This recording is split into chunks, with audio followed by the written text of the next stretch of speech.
शेखुपुरा से अफसोसनाक खबर। शहबाज कम्बू नुमाइंदा खुसूसी की रिपोर्ट। मजदा ट्रक की दो मोटरसाइकिलों को टक्कर।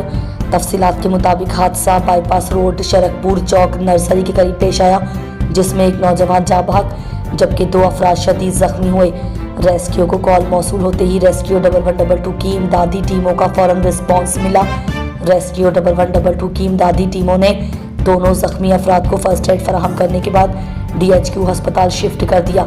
रेस्क्यू 1112 की इमदादी टीमों ने जाँ बहक नौजवान की लाश को लवाहिकीन के हवाले कर दिया। जाँ बहक नौजवान की शनाख्त हमजा वल्द जावेद 19 साल से हुई। जख्मी अफराद की शनाख्त साद वल्द फैसल 19 साल और अकबर वल्द सिद्दीक 35 साल से हुई। दुआ है मरहूमीन को अल्लाह पाक सेहत कामला अता फरमाए, आमीन।